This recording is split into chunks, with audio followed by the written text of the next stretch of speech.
into the future, as long as the virus is here, there's always an opportunity for that to happen. But at the same time, it is very difficult to reduce that risk to zero. So I think each country is going to have to look at how can we minimize the risk of bringing disease into such a setting. And there are lots of measures that can be done to minimize that risk. And even more importantly, how are we going to pick up a signal that something has gone wrong, that there may be a case in that situation, and how do we rapidly shut that down and deal with that very effectively? And that's going to be that. So both the risk reduction and the risk response, the response to an event if it occurs.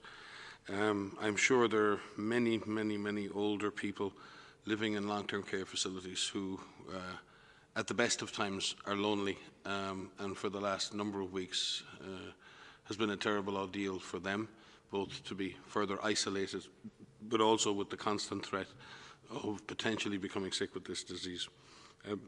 As the disease dies down or comes under control at community level, then the risks obviously reduce for those long-term care facilities. But the consequence of disease getting into those facilities, I think, is clear and stark. So how do we protect and shield our oldest and wisest and most precious members of our society, while at the same time not entirely cutting them off from the very things that makes us human, and that's our ability to be part of a community. And these are trade-offs that are very difficult to manage. My own view is that the risks can be managed. They need to be recognized, then managed.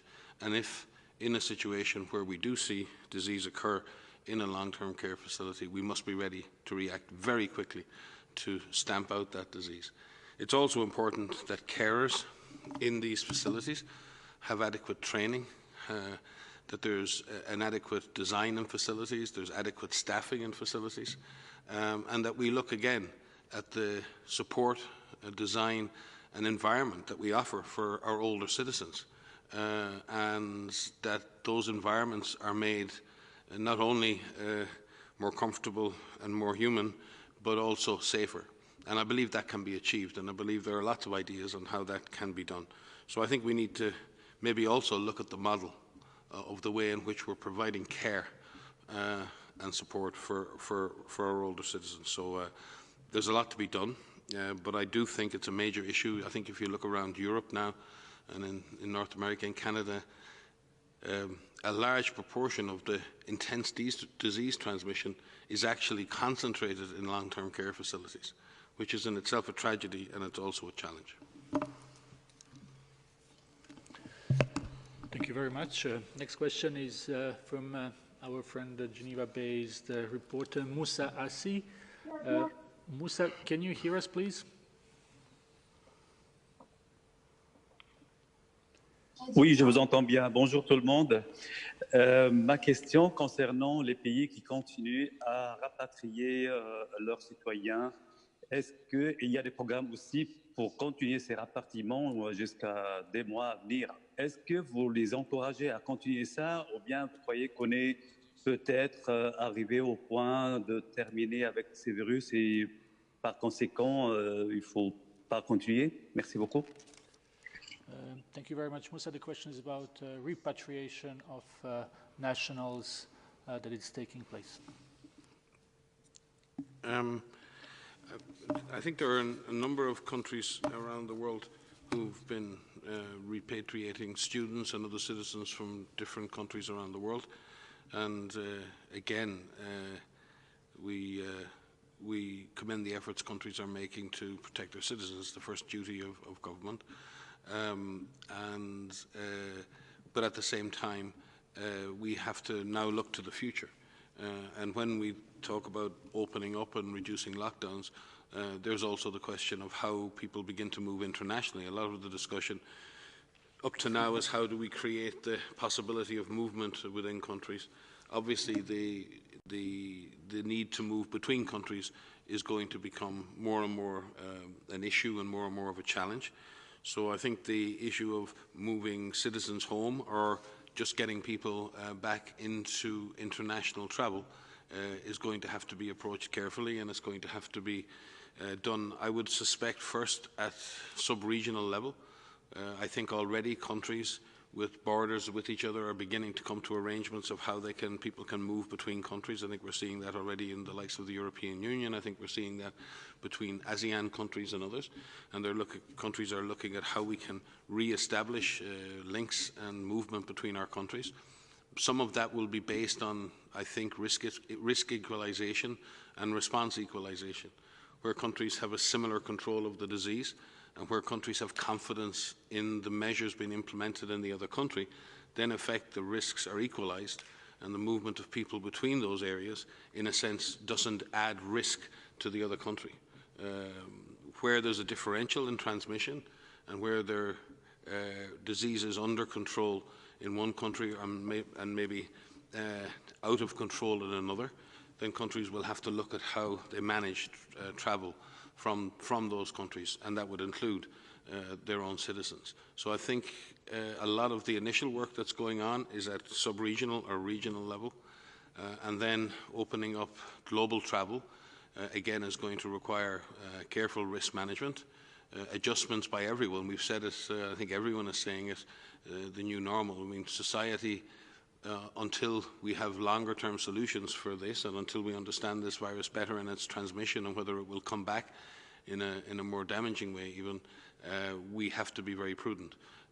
But I believe, again, these risks are manageable because if, as the Director General has said many times, countries have in place the 6 elements of detection, testing, isolation, quarantine, care, and educated communities, then I believe those ingredients can bring, and if every country is implementing a similar strategy, and if every country gets to a point where the disease is under control, then the risks between countries become more equalised, and the movement of people then can be easier.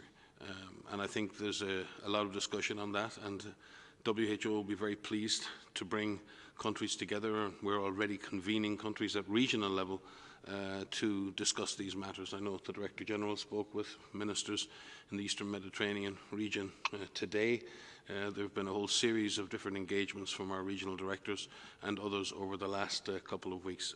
So we will continue to work with countries to support them in trying to find ways to create and sustain movement both within and between countries in the coming weeks and months.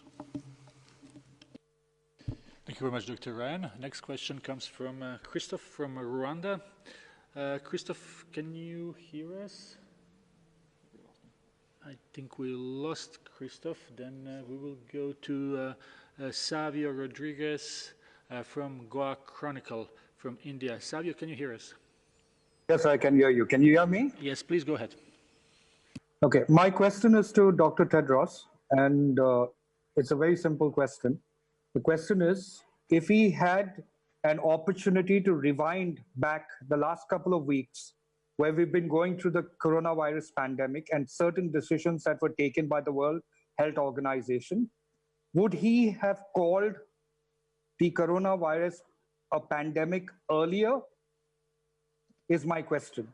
If he had the opportunity to rewind and go back, would who have called the pandemic earlier than it did much later?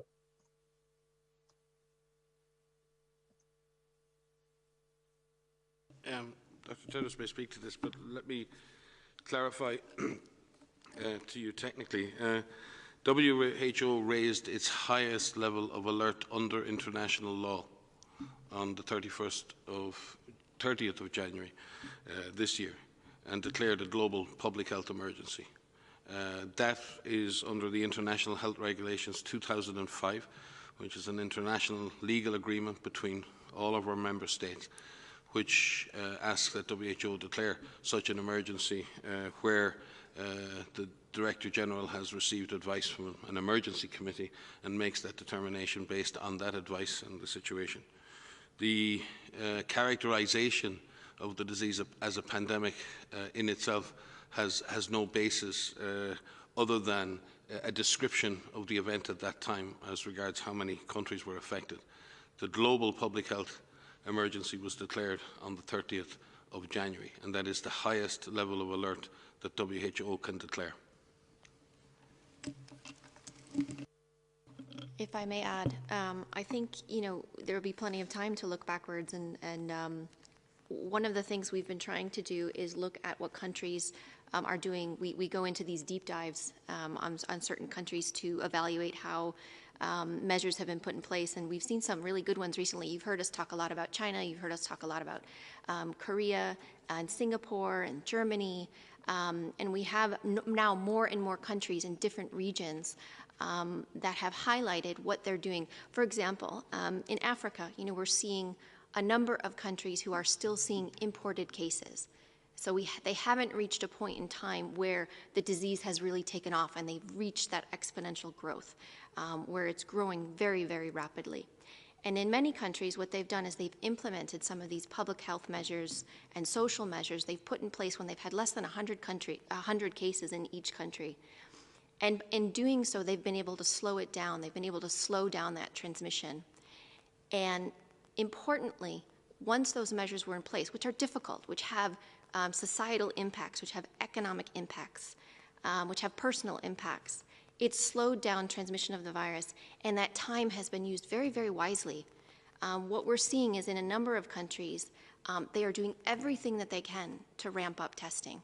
So building on existing systems that they have, whether it's national influenza centers that exist. And we're working very hard through our regional offices to ensure that countries have those tests in hand to be able to detect cases. We've seen a lot of efforts across the globe, and in the countries I'm talking about in particular, to sensitize the communities, to empower the communities, to say this is what we can expect, this is what we need to do. This is what you need to do as an individual and in your families, and this is what we need to do as a government. We've seen improved efforts to strengthen surveillance. So whether this is making sure that there is a workforce in place, so actual individuals who can go out and find cases, whether these are people who could do contact tracing, and whether it improves the workforce within healthcare facilities. We have someone online that we can't identify, and who so I think it's okay now. Sorry for this. That's okay. It sounds like some people have kids at home. So just to say that this time is being used wisely to build up that workforce, to identify where those cases are, to find the contact tracers, and also to ready the hospital systems. So not only building facilities or identifying locations where non-traditional places where mild patients may be treated, getting those beds ready, making sure those supplies are purchased, are acquired, training healthcare professionals in infection prevention and control and clinical care. I think what we're seeing is many countries are using this time to really build that infrastructure, that public health infrastructure, and the hospital systems in place to get ready for when those cases do come. So I think that message has reached many, and that's been our message from the beginning, and we will keep saying that because this is what works. So even in countries that are now seeing a resurgence in cases, they're coming back to this again. How do we find every case? How do we test all of the suspect cases? How do we care for all of them appropriately? And how do we trace and quarantine all of the contacts and keep our community engaged? Yeah, thank you. I would like to add to that. I think my colleagues have already said, based on the IHR 2005, what is expected from WHO is declaring the public health emergency of international concern as early as possible, based on the factors. And as Mike said, the highest emergency as far as international health regulation is concerned was declared on January 30th. And during that time, as Maria said, there were less than 100 cases. And to be specific, 82 confirmed cases on January 30. Outside of China. Outside of China. Outside China. Of course, in China, we had more cases. But outside China, we had only 82 cases. And most of these cases were actually in the neighborhood. And most of them, since they're in the neighborhood, the rest of the world is still reporting no cases. We had few in Europe, and I can read that for you, what was reported from Europe. We had 5 from France, 1 from Finland, 4 from Germany. That makes it 9. 10 actually, 10 cases in Europe when we declared global emergency. In Africa, we didn't have any case. In United Arab Emirates, from the Middle East, United Arab Emirates had 4 cases. So you can see it for yourself. We triggered the highest level of emergency when the rest of the world had only 82 cases and no deaths. And then to add to that, global emergency is discussed among experts. It's not just one director general who just comes out and declares. We have experts representing all over the whole world coming together as experts and discussing. And they met on 23rd January. They couldn't agree, they were divided. Then, of course, they continued for a second day. Still, they couldn't divide it. They couldn't agree. Of course, they agreed to meet in 6-7 days and then met for a second time on January 30 when they, based on the criteria we have, they were convinced that the criteria is met to declare this global emergency. So I want to be clear again.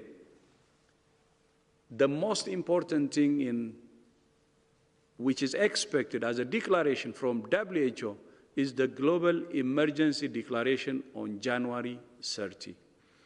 And that was declared based on experts' opinion that was drawn from all over the world, who used the criteria to recommend to me that this is already a global emergency, and that consensus led to a declaration of global emergency from WHO, which I announced myself.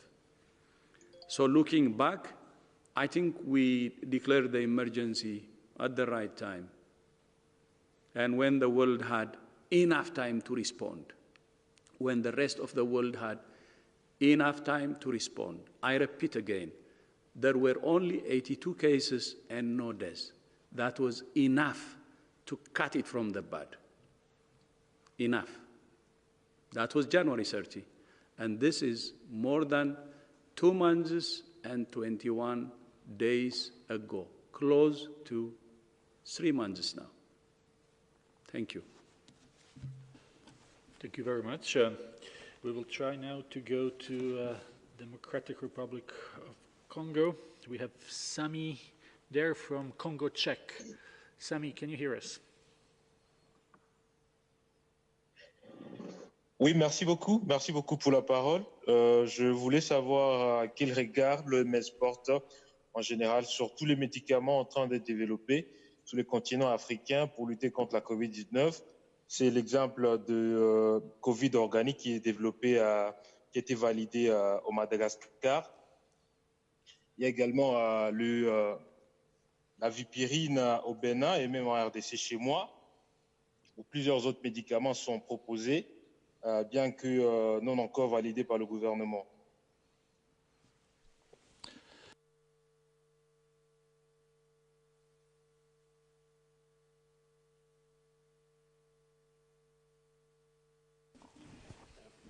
If I can begin, we really welcome all of the innovation we've seen around the world in both repurposing older drugs or drugs that are used for other indications and putting them into trials to see what impact they will have on COVID-19. we are also very grateful for all the investment and work going on for developing new molecules that may prove ultimately to be effective in the treatment. And we maintain a global database of all of those drugs and all of those trials. And we're encouraging all innovators to work through their national regulatory authorities, their national institutes of health, to ensure that any trials that are commenced with proper support and proper authority, proper ethical approval. And Africa has a strong track record in doing such work, and I'd like to congratulate the institutions in DR Congo especially, and Jean-Jacques Muyembe and his staff, because we have a monoclonal treatment which is highly successful for Ebola now, and that was developed in Congo with collaboration with NIH in the United States, but has been one of the first proven therapeutics against Ebola, a life-saving intervention developed in DR Congo and has been used successfully to treat in the last outbreak. So again, there is a tremendous amount of innovation going on in Africa in general. Maria mentioned South Africa, and again, it is interesting the way in which South Africa is bringing the disease under control, and how African countries are actually in some ways, showing the way. The strategy in South Africa was based on preparation, primary prevention, lockdown and enhanced surveillance. 67 mobile lab units around the country, 28,000 community health workers trained in case detection, and I think over 120,000 tests completed with a 2.7% positivity rate, which is incredible, that much testing for that return. So we're seeing performance levels there again, congratulating the government and institutions of DR Congo for the superb way in which Ebola has been brought under control. We still have some way to go. So I think in general, we need to leverage the capacities that exist in Africa, the innovation, the science. We need to connect those scientists, we need to connect those laboratories, those clinicians across Africa. Again, the Director General, working with our Regional Director, Chidi Moeti, and the African Union, have been heavily engaged in trying to drive innovation, both in the public and the private sector across Africa. And it will be very important that studies in Africa are led by principal investigators from African institutions, and obviously reaching out to collaborators in other parts of the world. And I trust that those capacities exist. And again, to point to the rapid evolution of capacity. At the beginning of this epidemic, and I will point to the fact that WHO began distributing validated testing kits in Africa on the 24th of January, which was 7 days, 8 days a week before the declaration of the global public health emergency. But it was the laboratories at Institut Pasteur in Senegal and NICD in South Africa that trained all of the laboratory technicians from all over Africa, who then met up with their new reagents when they returned home. We're also seeing the use of high-throughput diagnostic systems in places like Kenya, where superb technology that's been provided by the Global Fund and others has been repurposed to use for high-throughput diagnostics in many African countries. We're working very closely with the Global Fund, with UNICEF, with UNITAID, to accelerate the availability of reagents for those high-throughput systems. So I think we're seeing very, very good things happen, but we're very cognizant of the challenges. We've seen almost 250% increase in cases in Sudan in the last week, in Somalia nearly 300%, and in many other countries like Tanzania, Mali, Congo, Gabon, Equatorial Guinea, Capo Verde and Eritrea, increases of more than 100% in the last week. With many other countries in Africa, case increases somewhere between 30 and 90%. So we are at the beginning in Africa. I believe that with a focus on preparation, on surveillance, on community mobilization, and on the undoubted capacity for innovation and science, in Africa that we can avoid the worst of this pandemic, but we are also cognizant, as the DG said, that there are lives and there are livelihoods, and the impacts of long-term lockdowns are having a severe impact. So we have to find a way forward in Africa that can balance the risk of the virus against the risk to people's livelihoods and people's lives at the same time. Thank you very much, Dr. Ryan. Now from DRC, we will go to Greece, where we have Costa from ERT. Can you hear us, Costa, please? Yes, I can hear you. Can you hear me? Yes, please go ahead. Yes, thank you very much for taking my question. My question is about COVID-19 and sports. Can you please confirm that there was in the last days a teleconference between WHO and UEFA and the proposal to suspend the football championships until the end of 2020? I can start, and perhaps Mike would like to. I'm not aware of the call, but it could have taken place, but I'm just not aware of it. What WHO does is we provide recommendations on how people can take decision about these types of sporting events and mass gathering events, for that matter, and what needs to be put into consideration, whether to hold it or whether not. The decisions are with them, and we support them in taking those decisions.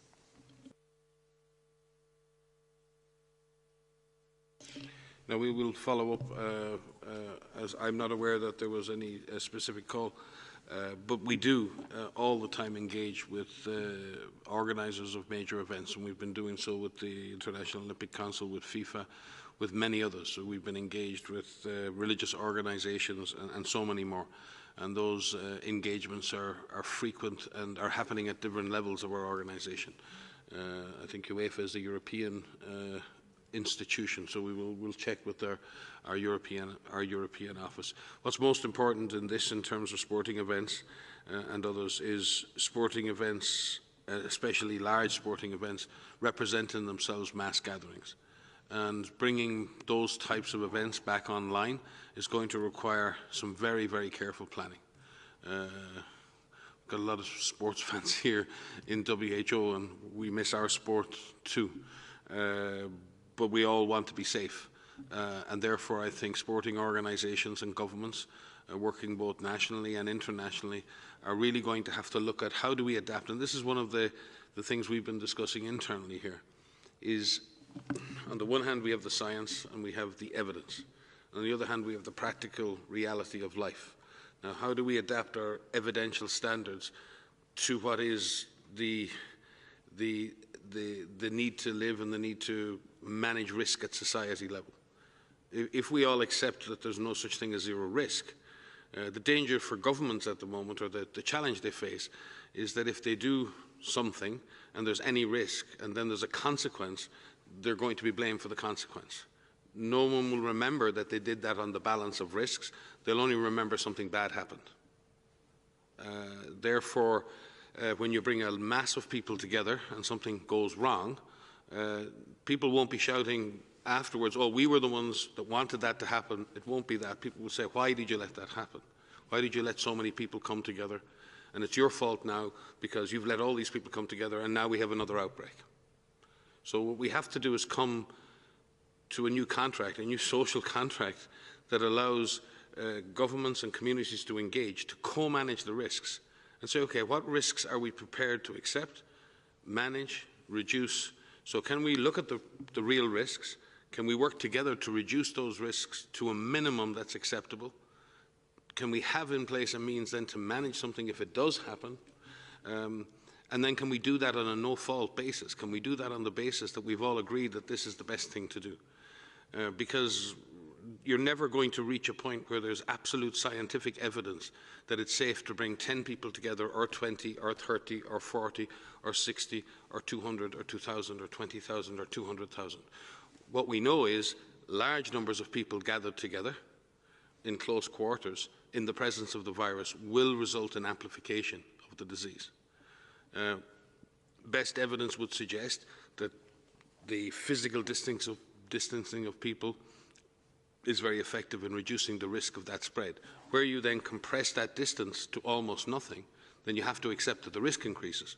Because if the basis of risk reduction is to physically distance people, then pushing people back into very close contact by extension says the risk will increase. But at the same time, people want to get back to normal life. So I think this is going to be, it needs to be a carefully discussed process. It will be driven by science, but it also has to have an element of practicality about it as well. I'm sorry to not be as precise as you may want me to be, but these are considerations that really have to be considered at a societal level, and it has to be based, yes, on evidence, but it also has to have a practical consideration as to how do you adapt science and evidence to the reality of living lives. Thank you very much. We will now go to Argentina. We have Valeria from Radio CNN Argentina. Valeria, can you hear us? Oh, hello. Are you listening to me? Yes, please go ahead. Hello. I would like to know what do you think about the evolution of the pandemic in South America? Thank you.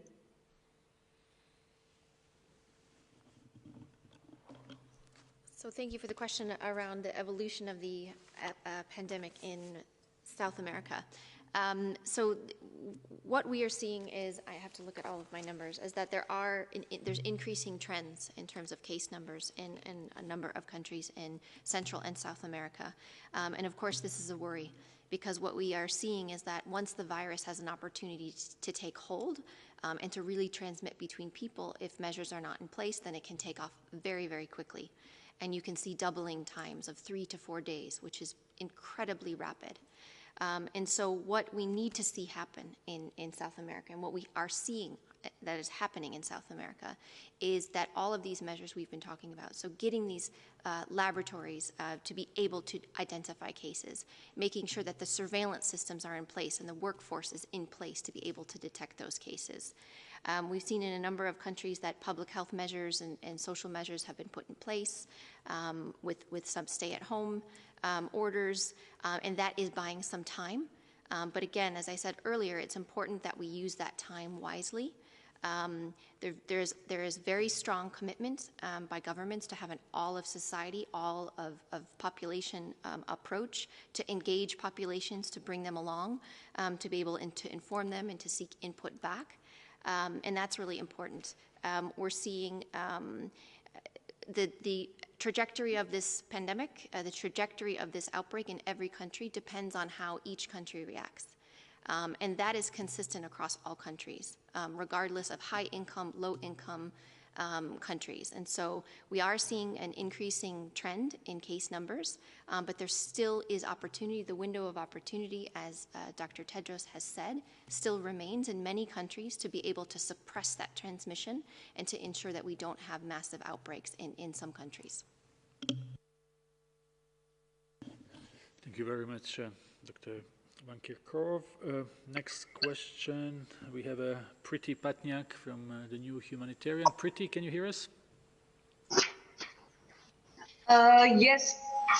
Can you hear me? Yes, please go ahead. Yes, my question was for Dr. Tedros or Dr. Ryan.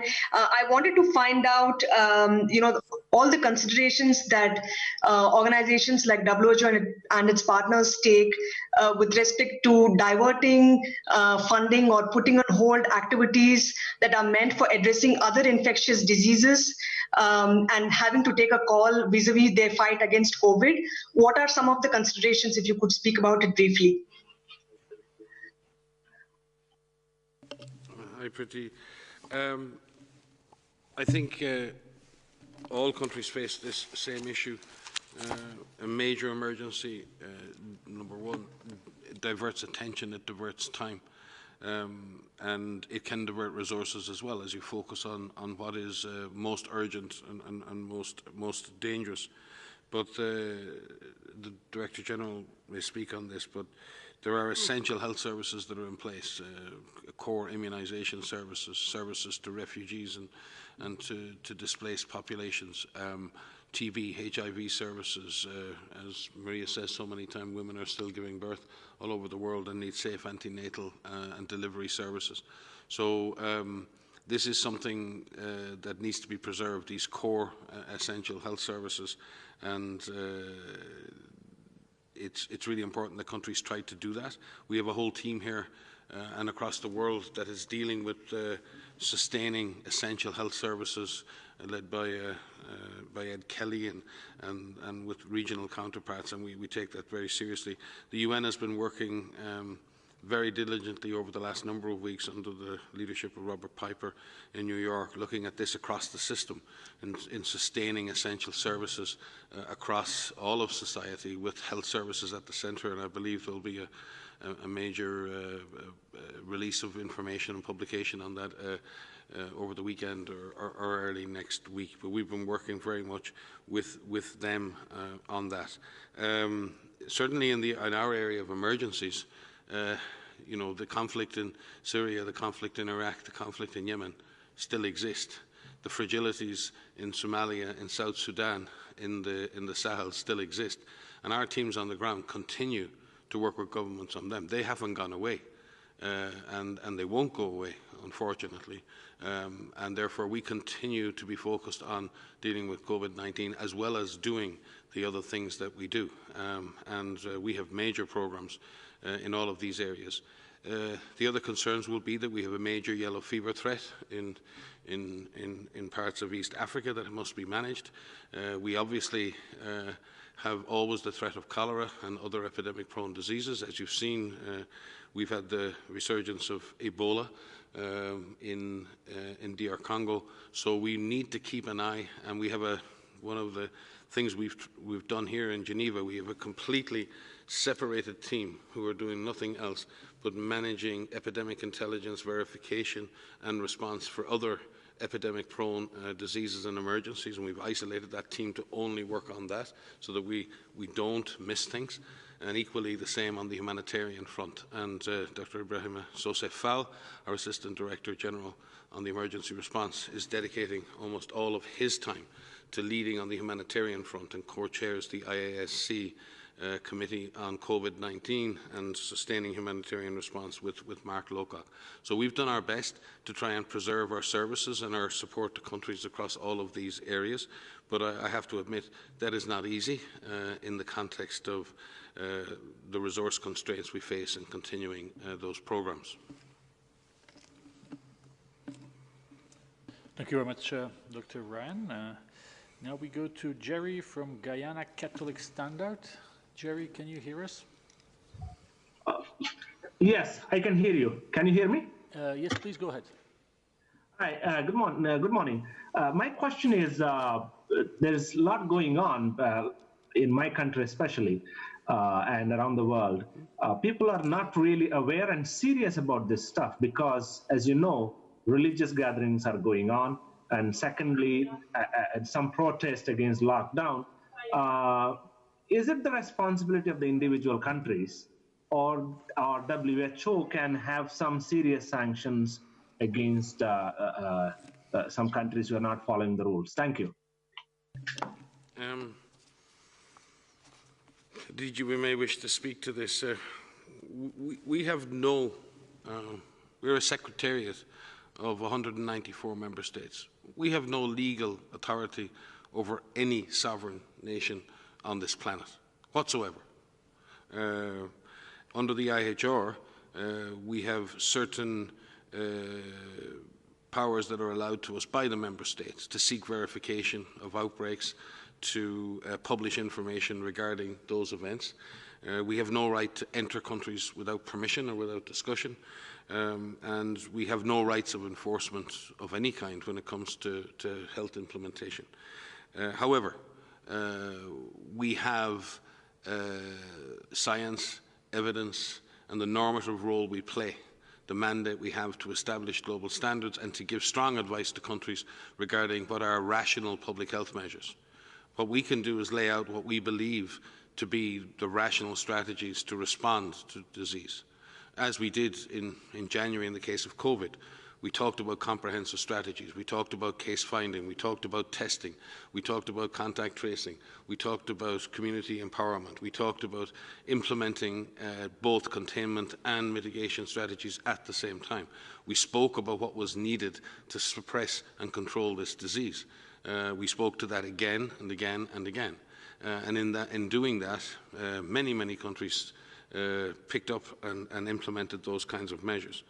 When it comes to what one individual country does, they will see our advice, they may see what other countries around are doing, and they may look internally, very often, and correctly so, to their own public health and scientific communities and ask for advice as to the best way forward.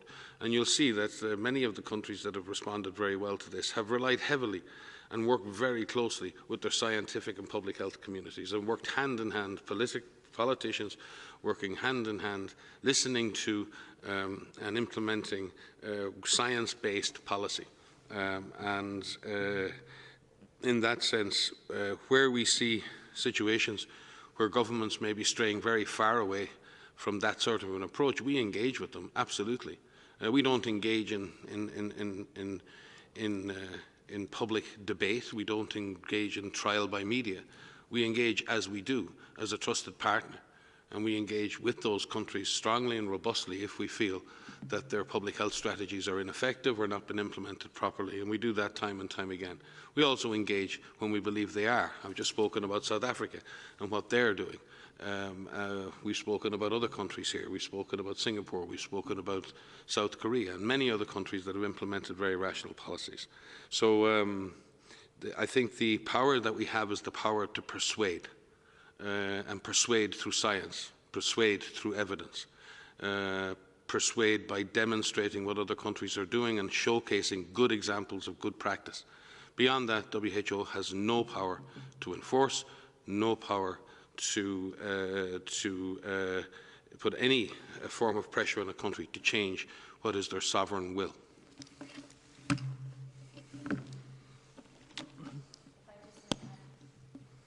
We have staff we have thousands of staff, and we have WHO staff in 150 countries.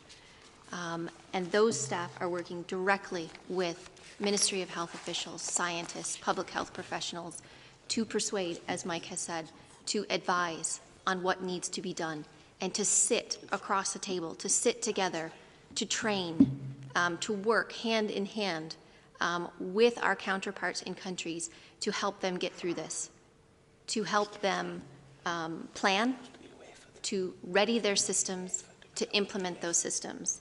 And you mentioned Guyana. I'm looking at your case numbers. The case numbers there are very low. I see 65 total cases so far and seven deaths.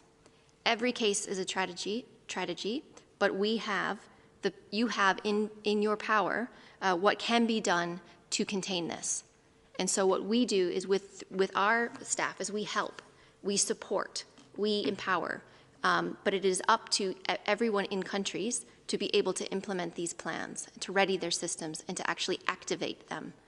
And what we have seen in countries, what we are working on for national strategies is to reinforce the action plans that are developed, to help ministries of health coordinate across different sectors so that there can be an all-of-society approach, to provide recommendations and trainings to engage communities, empower them, so that everyone in the community is part of this fight along with government officials, to have the systems in place to find and test and isolate and care for every case, to ensure that we trace and quarantine every contact.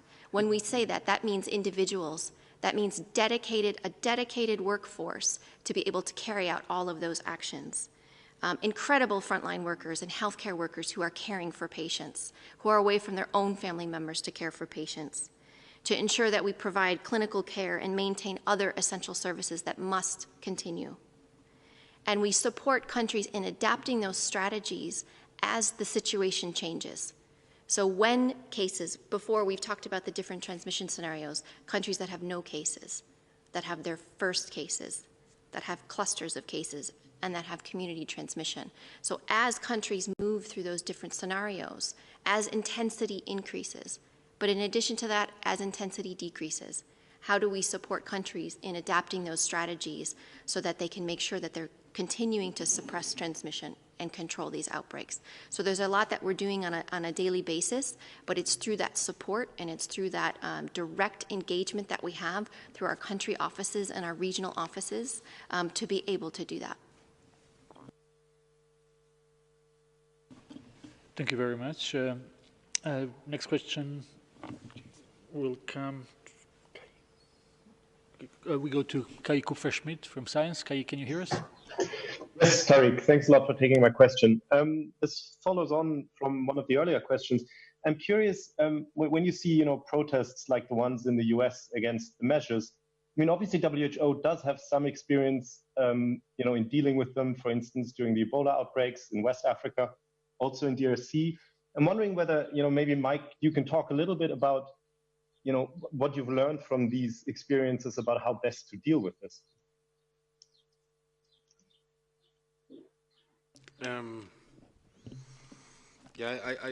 Thanks, Kai. I think, all situations are different and all societies are different. And but I've said it many times in the past.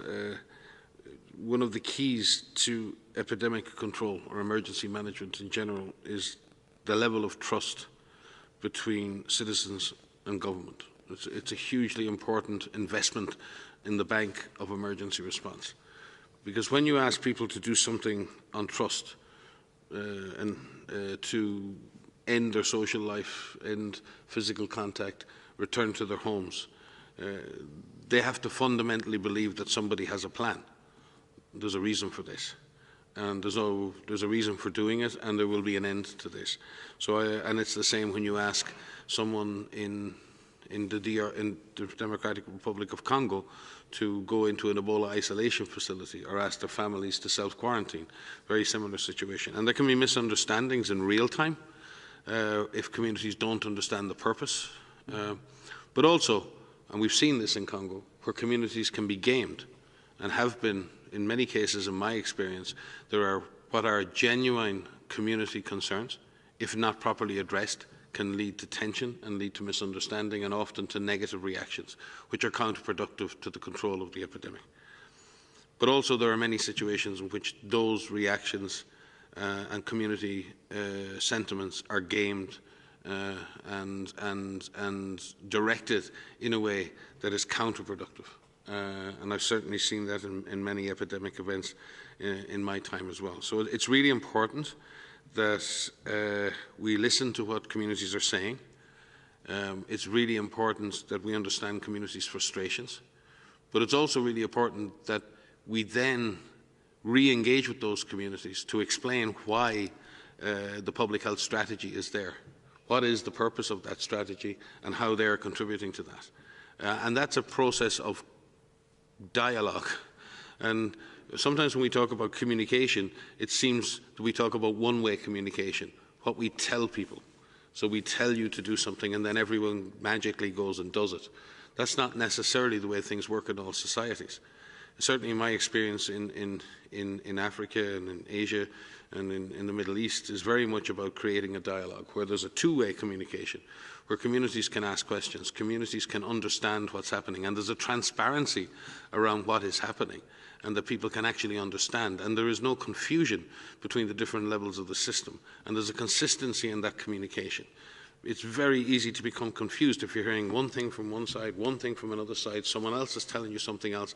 You're in the middle suffering, and you get frustrated. And it's very easy to manipulate that situation. And it's really important that governments at all levels and in all countries really take on that role of communicating effectively with communities in a two-way dialogue, and that we also engage civil society, we also engage non-governmental organisations and others, and then it's not purely governmental in nature. So yes, communication, dialogue, understanding, persuasion, these are the words we need to be talking about, and empowerment. Many situations, in my experience, communities have felt disempowered by the process, and they want to take action, they want to be involved, and we need to be able to give communities things to do.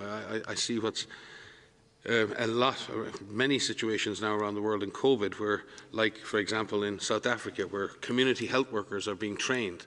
They're the people on the streets. They're the ones who know the local families. They're the ones who know the local community.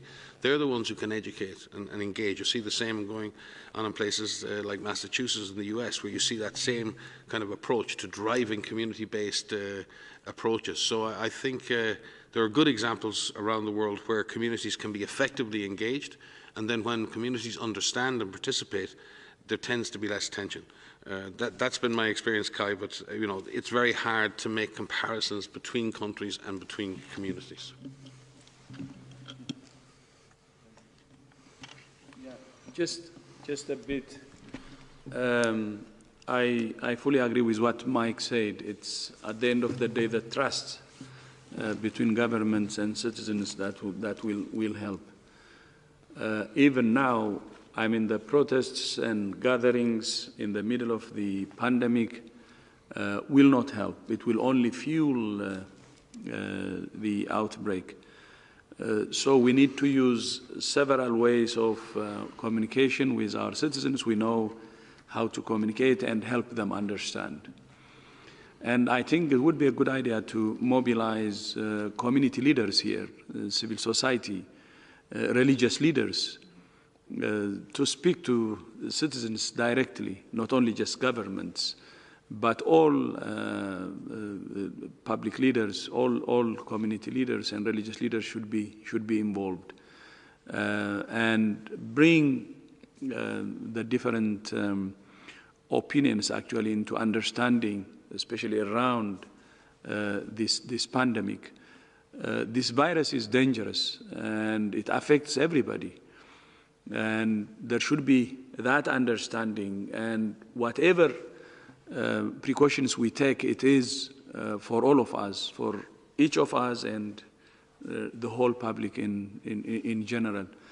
At the end of the day, people will understand and cooperate, but we need to use all means we have to have clarity in our message and ask for cooperation using all means that's available, and especially through the leaders they trust, including religious leaders, as I said earlier. Thank you. Thank you very much. Let's go to India today. That's Geeta. Can you hear us, please, Geeta?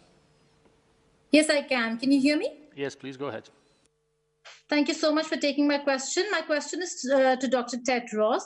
Dr. Tedros, while the WHO is not an enforcing agency, it does do a lot of research and assesses and produces reports. So in that, would the World Health Organization be looking at forming a team to investigate the origins of the virus, look at maybe sending a team to China with independent stakeholders as part of that entire investigative team?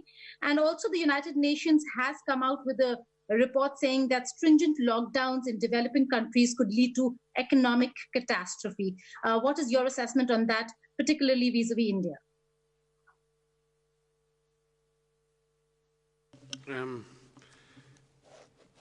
I think it's very, very important that we understand the animal origins of this disease, not least because it's clear the animal-human species barrier has been breached once. It can be breached again, and we need to understand where that has come from, what are the factors that have led to that, and how that can be prevented in future. So that's good public health, that's good science. And we have certainly offered that assistance to the government of China, but also working very closely with our colleagues in FAO and OIE across a One Health platform to do that. Peter Van Emmerich is the scientist who leads our operations on that here, and we have a team working specifically on those issues and very closely with OIE and FAO. And we'll be delighted to work with international partners and at the invitation of the Chinese government in order to carry out a really good investigation around the animal origins and really understand all of the factors associated with that. And we very much look forward to that opportunity. With regard to lockdowns, absolutely. lockdowns should and can be avoided in many circumstances, and many countries have implemented different versions of what you might call lockdown, and that's been how do you get the maximum suppression of disease with the minimum amount of physical distancing and restriction of movement and stay-at-home orders. The way you do that is to really focus on case detection, on finding cases, on testing, on isolation and quarantine, and on being very, very aggressive in investigating clusters of cases that emerge, particularly those that emerge in special circumstances, in high-risk communities or in special environments. That is the challenge, is the lockdowns may be providing a suppression on the disease, and we get to a point where the disease looks like it's under control. If you follow that up, as I said, South Africa have really followed up their lockdown with a very, very extensive campaign of training health workers for surveillance, doing surveillance, 39 mobile labs. What they're doing is backing up the lockdown with a very strong public health response. And as they put that in place, you can start to ease the lockdown while helping people with their lives and their livelihoods. You can start to ease those lockdowns because you have something else to replace it with. The danger is easing these so-called lockdowns without a replacement strategy. That's the real danger. And there's always a danger, even with the replacement strategy, that there will be outbreaks, but they can be managed, I believe. But exiting lockdown without a strong public health strategy and a strong strategy to strengthen your health system is going to be difficult. I believe India is making progress towards that. I've said it here before. India has a proud history of strong public health surveillance in smallpox, in polio, and for TB and other diseases. So I don't believe there's any reason why the public health capacities of India cannot be turned on to this respiratory syndrome, this respiratory disease, and why as we move away from lockdown, that the government of India, the scientists of India, the public health authorities of India and the communities of India can put in place a solid, strong public health surveillance system that will continue to control this disease while we await longer-term solutions. Thank you very much. Let's take a few more questions. Our friend Jamie Keaton from Associated Press. Jamie. Hi, Tarek. Thank you very much. I'd like to come back to the issue of funding from your biggest donor, the United States, especially given that Secretary of State Pompeo and other State Department officials a short while ago again criticized WHO and spoke about the halt to U.S. funding for the agency. Yesterday, a WHO spokeswoman told us reporters here in Geneva that 81% of the WHO's $5.8 billion budget for this year and next is funded from donors already, including $1 billion for emergencies. If you are that well funded, shouldn't WHO be able to easily get through this 60 to 90-day pause, as they call it, in any new funding from the United States that was announced by the Trump administration, and that the concrete impact of that temporary halt to funding is simply exaggerated? And if I might, Dr. Tedros, if I might, some U.S. lawmakers say they want you to resign in order for the U.S. to resume funding. Are you considering that? Thank you.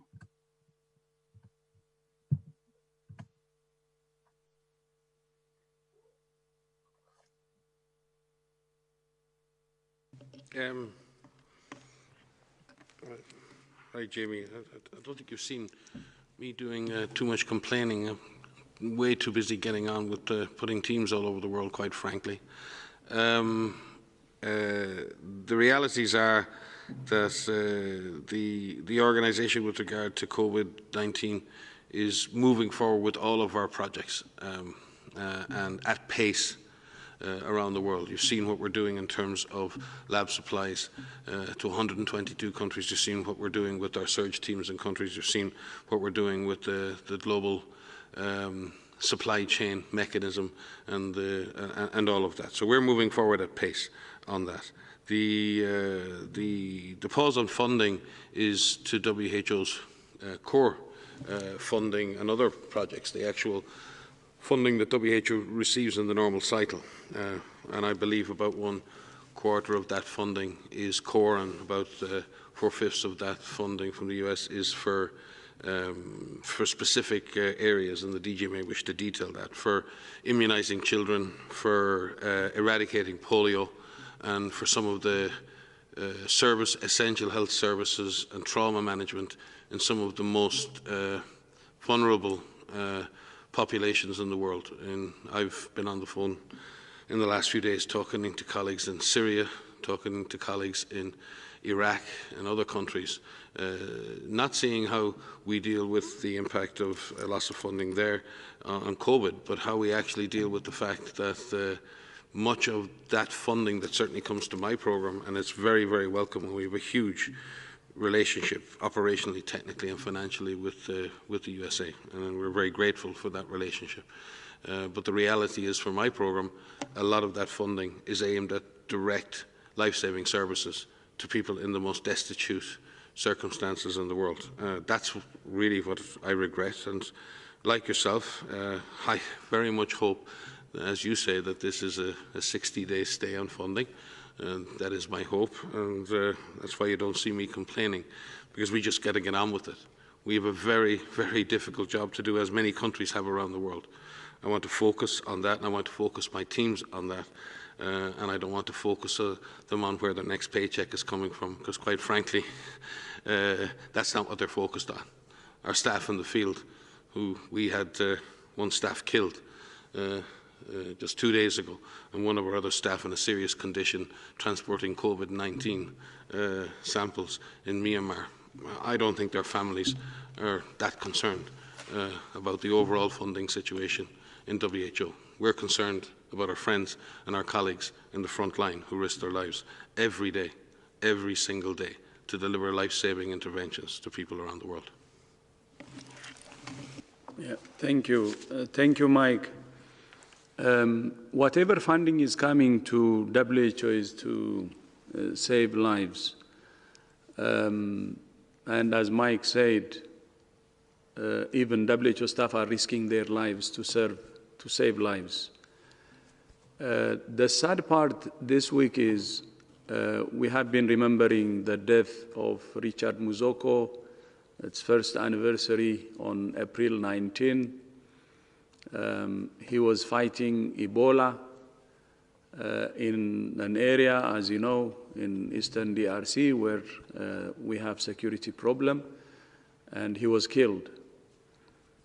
So Richard was killed while fighting Ebola and bullets at the same time, facing bullets. And as Mike said, we lost another colleague this week in Myanmar. His name is Win Maun. He was collecting samples for COVID-19, actually. They were traveling to collect COVID-19 samples when they were attacked, and one of them wounded and the other one killed. So whatever penny comes to WHO is for a very, very important mission. And one thing we would like to assure to the world is that we will work day and night, and we will not be deterred by any attack. And as our colleagues actually say, attacks like this that even killed our colleagues only strengthens our resolve. So I'd like to assure the world that although we're mourning, that's a one year anniversary of a colleague we lost and another one yesterday, but that will only strengthen our resolve. And in terms of resources, I think the world should be proud that it's providing funding to this cause, to save lives, and to do it through WHO. WHO staff prepared to risk even our lives to save to save others. When it comes to the U.S., U.S. has been supporting WHO, and it's #1 donor, and we value that. We appreciate that. As you know, I come from Ethiopia, and I have seen firsthand at the country level the funding from the U.S. making a big, big difference. Take PEPFAR, not only saving lives, but at the same time building the system, the health system. In Ethiopia, I was Minister of Health for 8 years, and the primary health care, the health extension program that's known globally, was built by and large from US funding. And not only am I a living witness to appreciate the US support at the country level, but as a Director General also a living witness to appreciate the support that the US gives and provides. And I hope US believes that this is an important investment, not just to help others, but for the US to stay safe also. For US to remain safe, the investment in other countries is very important. It's not just important for other countries, it is important for other countries that US supports, but at the same time it's important for the US itself. So I hope the freezing of the funding will be reconsidered, and US will once again support WHO's work and continue to save lives. On the second issue, the resignation, I would like to ask you, Jamie, since you know the rules, I hope they will read the rules, and you will help also in clarifying what the rules are. I don't have anything more to comment on that. But one thing I'm sure is we have been working very hard for the last 3 years, almost 3 years, reforming WHO. And we got many good ideas from WHO staff that is truly transforming our organization. And we work day and night, and we will continue to work day and night. I will continue to work day and night, because this is a blessed work, actually, and responsibility, saving lives. And I will focus on that, changing this organization for good. But not only that, especially now, focusing on the pandemic and saving lives. That's my focus. There could be issues coming from left and right, but I would like to focus with my colleagues on saving lives, because even one life is precious.